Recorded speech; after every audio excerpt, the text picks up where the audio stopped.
Hello po mga busing, hello po, magandang gabi po. Mga katoda, magandang gabi po mga katoda. Ito po, meron lang po akong i-share sa inyo. Base po sa aking karanasan sa ah, 10 taon na po ako dito na mamasada. Marami na po akong karanasan na encounter. Ganito po mga busing ang madalas kong karanasan. Sa umaga po, siyempre tayo pong mga tricycle driver,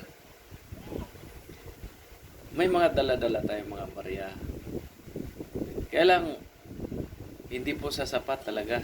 Kapag ang pasahero natin na ang ibayad nila 100, tapos ang kukunin natin 15 pesos lang, ay talagang yung dala nating barya, doon lang mapupunta sa isang tao lang. Ilalo na kung may 2 tao na magbabayad ng tig-100. Naranasan ko yan. Mga busing, naranasan ko po yan. Ewan ko lang kayo kung naranasan nyo po yan. Pero ako, danas ko po yan. Maraming bisis po. Maraming bisis na rin po akong nakalibre ng pasahero. Nilibre ko na po. Kumbaga hindi ko na siningil kasi nga po, wala po akong panukli. Naubos na po panukli ko. Kaya sabi ko, sa sunod po, ma'am, sir, ginaganon ko lang na kung pwede po, maglaan po kayo ng barya. Kasi po, pag ganito po, sa umaga po talaga, may mga pasahero po talaga nagbabayad ng buo po. Kaya yung panukli ko, napupunta na doon sa nagbabayad ng buo. Kaya pakiusap po namin sana sa mga mahal naming mga pasahero, maglaan naman po kayo ng baga barya po sa umaga. Yung sakto lang po. Yung halimbawa, 50 pababa. Kaya-kaya na po yan. Masuklian ng mga katoda, mga tricycle driver. Kaya-kaya na po yan. Huwag lang po yung 100, meron pa 200. Nagbayad. Naranasan ko, nagbayad 500. Kaya lang, talagang hirap. Wala talaga akong magawa. Kaya ginawa ko, sabi ko, sige po, pag magkita lang po tayo, magbayad kayo, pero wala pong nangyayaring gano'n na nagbabayad po. Na kasi pag magkita, hindi na rin maalala. At saka nakakahiya naman po na sisingilin ko pa, maraming araw na nakalipas, baka maya hindi na niya angkinin. Kaya hinayaan na lang. Tapos, ang responsibilidad po dapat ng mga mahal na pasahero, yun po yun, maglaan naman po ng barya, 50 pababa po, pwede po yun. Ngayon, ang mga pasahero dapat sila po ang mag-declare kung, halimbawa, sasakay na sila, sasabihin po nila kaagad na mama, doon po ako ihatid sa ganito, ganyan.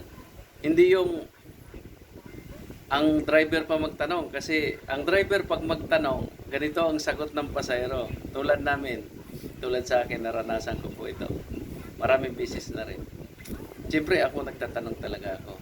Saan po kayo papunta, ma'am? Sabi ganito, doon sa ganito, ganyan. Bakit? Halimbawa, banggitin ko na po. Galing sa cross. Ayan, galing sa cross. Siyempre may sasakay, tatanungin. Ma'am, saan po kayo? Sa Malis. Malis po kayo, ma'am, ganito, ganyan. Malis po kayo, ma'am? Ang sagot ng pasahero, oo, bakit? Saan ba itong biyahe na to? Di ba Malis to? Sabi ko, ang sagot ko naman, opo, ma'am, or opo, sir. Malis po ito, pero ang Malis po, meron po mga destinasyon. Unang-unang destinasyon po, K9, meron po dyan. RRB, meron po dyan. Bill Air, meron din po dyan. Tabon, meron din po dyan. Lintuako, meron dyan. Tapos sa Bungad, sabi pa nila, Bungad. Tapos, Pila Mayaman. Tapos 13. Tapos, Umpukan, meron pa. Meron pang Pila Garahe. 10 na po yan. Tapos, papunta pa po yan, Hulo, tapos Tuklas. Tapos mayroon pang Selovisia. Tapos dito naman tayo sa loob, Northville 7 po, GK, Phase 1, Phase 2. Yan po ang destinasyon na nababanggit ko po. Totoo po yan.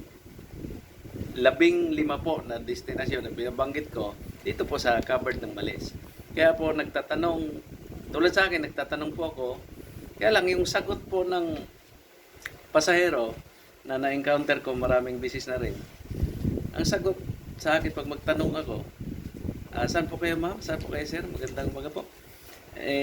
Ang sagot sa akin, Maliz. Bakit? Saan ba itong biyahe na to? Sabi gano'n. Sabi ko, tapos yun na, papaliwanagan ko. Aba, magagalit. Kaya minsan, hindi ko na tinatanong.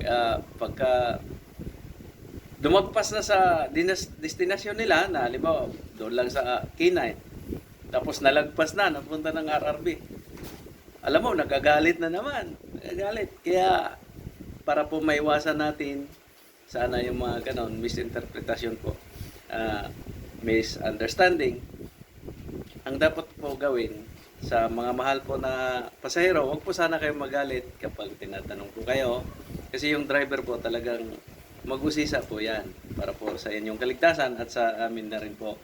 Ngayon, pag tinatanong po kayo ng gano'n, sabihin nyo na po, sa ano po, sa RRB, sa K9, sa Bel Air, doon po sa mga nabanggit ko po na destinasyon po sa around the Maliz. Kaya po sana maging ganon po tayo. Pero meron namang mga pasahero na talagang mababait, magagalang. Pag tinatanong, okay naman po yung sagot nila. Kaya salamat sa mga ganong klaseng pasahero. Yung mga pasahero na medyo mahirap po paunawain, talagang sana po maunawaan niyo po kami, mga tricycle driver. Yan lang po ang aking ano. Ngayon sa pag naman, halimbawa bago sumakay, yung tulad ng mga ibang ruta, may ibang ruta na, halimbawa mapuntang Daungan, Pulong Gubat, o saan man, Balagtas o Bukawi o saan man, Alulos kung saan man, Bulacan o mga ganong lugar, medyo malayo, out of line na po yan sa amin, mga busing. Alam natin yan, mga katoda, alam natin yan. Kaya lang, yung pasahero, siyempre, ihatid namin. Kasi pasahero namin yan. Ngayon, ang ano natin dyan, ang usapan, bago sumakay dapat, magkasundo dapat sa presyo, sa price, kung magkano ang ano. Kaya ako sa aking karanasan, ang aking kaagad, sinasabi, kayo po, magkano po yung ninyo, kaya ninyo. Ang akin kasi, ayaw ko naman na magkaroon tayo ng overpricing. Sakto lang. Ganito po, pagka sabi ko na ganito, yung price. Ngayon, pagka sinabi niya, pwede bang sige po, tingnan natin kung gaano kalayo po. Ayos na po yun, yung binanggit niyo po, kung tatawad kayo, ayos naman yan. Huwag lang po yung pagdating na andun na sa destinasyon, doon na magtatalo. Doon na po magtatalo sa halaga na pagbabayad. Kaya siyempre kami bilang isang tricycle driver, marami na po kaming karanasan na gano'n. Alam na po namin yung mga layo, distansya po na sa singilan. Maraming beses na po akong nakaranas ng gano'n na doon nagtatalo sa destinasyon na. Kaya sana po, bago sumakay, magkasundo muna. Sasabihin sa driver, mama, yung ibabayad ko, ganito lang po. Pwede po ba? Okay po ba? Ngayon, pag pumayag si driver sa sinabi mo na presyo, edi okay na po yun. Wala nang reklamo yung driver. Tapos ikaw po, wala na rin pong reklamo. Ngayon, pagka si driver kasi presyo, siyempre, alam ni driver na medyo distansya, malayo yon. Kaya kabisado niyo yung magiging price. Ngayon, nasa inyo na po yan kung tatawad po kayo sa halaga. Pakiusapan lang, huwag lang po yung magtatalo sa maliit na halaga, maliit na bagay, magtatalo. Kawawa naman po kung masuspindi yung driver. Maraming salamat po, magandang gabi po ulit. Ito po, share ko lang po sa inyo base sa aking karanasan. Salamat po.